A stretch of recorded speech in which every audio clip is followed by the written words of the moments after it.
Salah satu metode komunikasi bagi prajurit dalam operasi militer adalah dengan menggunakan isyarat tangan. Isyarat tangan atau hand signal digunakan misalnya dalam keadaan radio silence, di mana radio komunikasi dan segala perangkat komunikasi elektronik sengaja dimatikan untuk menghindari deteksi musuh. Menggunakan isyarat visual dengan tangan memiliki beberapa kelebihan dibandingkan menggunakan suara. Salah satunya, komunikasi ini jauh lebih senyap. Kemudian, memungkinkan komunikasi jarak jauh dengan syarat masih dalam jarak pandang dan tidak terhalang secara visual. Tetapi, ada juga kelemahannya. Komunikasi ini hanya bisa dilakukan dalam kondisi kontak visual yang jelas. Meskipun jaraknya dekat, jika tidak bisa melihat karena terhalang objek atau suasana gelap gulita, komunikasi dengan isyarat tangan ini tidak bisa dilakukan. Isyarat tangan umumnya menggunakan gerakan-gerakan sederhana yang mudah difahami. Jadi, tidak terlalu rumit seperti ini.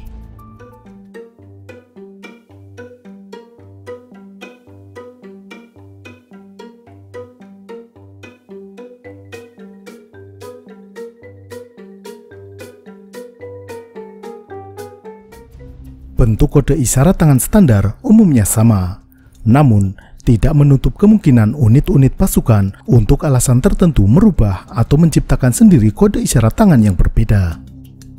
Dalam video ini, kita akan membahas beberapa isyarat atau hand signal standar pasukan infanteri.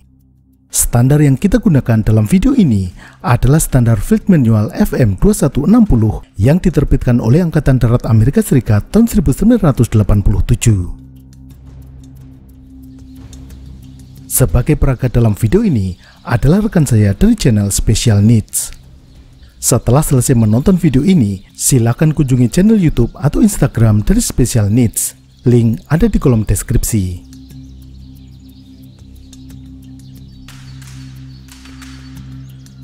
Langsung saja kita mulai. Pertama adalah perintah berkumpul atau assemble. Ini dilakukan dengan memutar tangan secara horizontal di atas. Selanjutnya, memanggil personil pasukan untuk mendekat. Ini berarti join me atau follow me atau maju ke depan. Dilakukan dengan isyarat menggerakkan telapak tangan ke arah wajah. Perintah untuk menambah kecepatan atau bergegas dilakukan dengan tangan mengepal dan digerakkan naik turun secara cepat.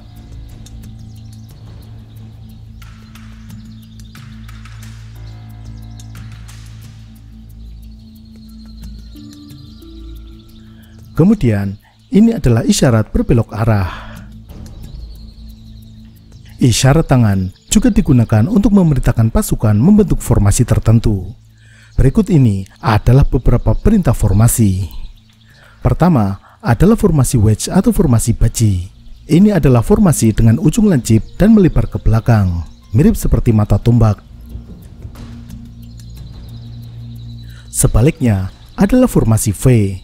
Sesuai namanya, formasi ini berbentuk huruf V dengan bagian lebar berada di depan. Lalu, formasi garis atau line formation. Selanjutnya, formasi echelon. Ini adalah formasi yang berbentuk diagonal. Posisi prajurit di belakang bergeser ke kiri atau ke kanan tergantung echelon kiri atau echelon kanan. Jadi, ada formasi echelon kiri dan formasi echelon kanan. Ini adalah isyarat formasi echelon kanan, dan ini formasi echelon kiri.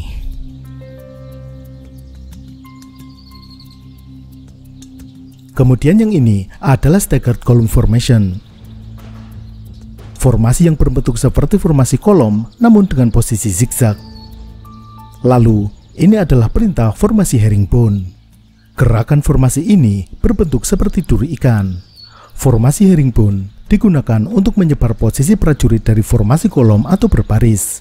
Misalnya, ketika berhenti, prajurit menyebar ke samping mencari posisi yang terlindung atau tersembunyi.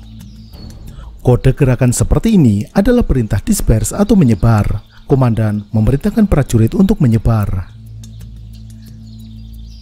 Jika terjadi kontak dengan musuh, baik di arah kiri atau arah kanan, maka komandan menggunakan isyarat kontak ini.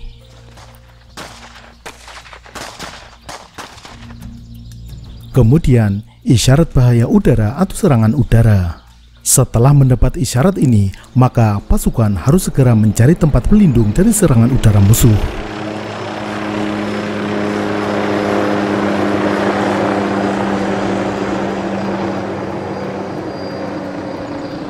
Ini kode serangan Nupika atau nuklir, biologi, dan kimia. Maka harus segera berlindung atau memakai perlengkapan perlindungan Nupika seperti gas mask atau respirator. Jika melihat musuh, maka dapat memberitahu posisi musuh dengan mengerahkan senjata ke posisi musuh. Menunjuk posisi musuh dapat juga dilakukan dengan telunjuk dan ibu jari tangan yang tidak memegang senjata. Arah telunjuk mengarah ke posisi musuh dan posisi ibu jari mengarah ke bawah.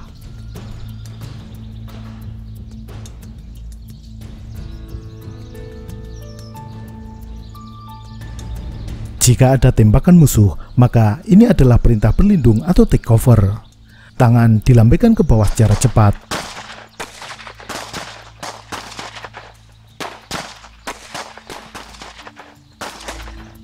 Komandan bisa memerintahkan untuk mengecek peta dengan isyarat jari telunjuk di atas telapak tangan seperti ini. Ketika sedang berjalan, gerakan mengangkat tangan dengan telapak menghadap ke depan adalah isyarat untuk berhenti. Prajurit harus berhenti di tempatnya berada, namun masih boleh bergerak. Hampir sama dengan berhenti adalah freeze. Isyaratnya dilakukan dengan tangan mengepal. Dalam perintah freeze, prajurit harus langsung diam, tidak bergerak sedikit pun.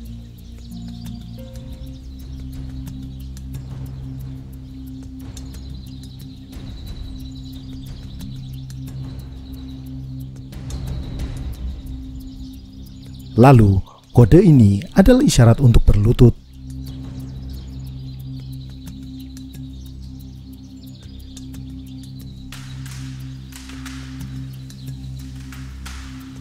Selanjutnya, tiarap.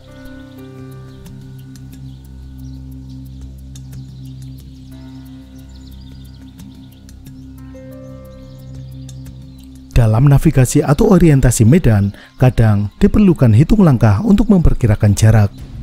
Perintah hitung langkah diisyaratkan dengan menepuk sisi luar sepatu.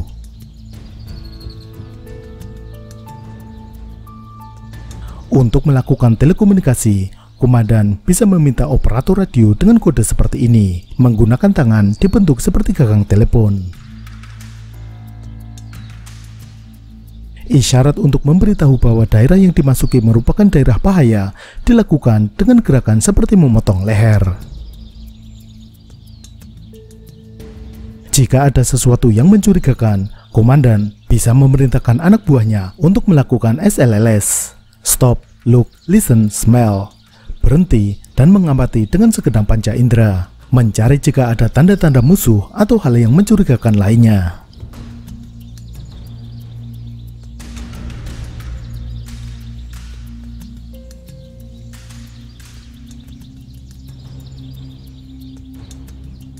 Tanda jempol atau ibu jari ke atas adalah isyarat bahwa pesan telah dipahami.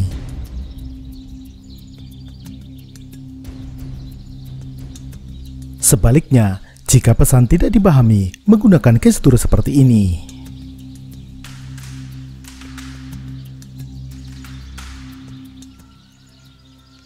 Itulah beberapa gerakan isyarat atau hand signal pasukan infanteri. Sampai jumpa.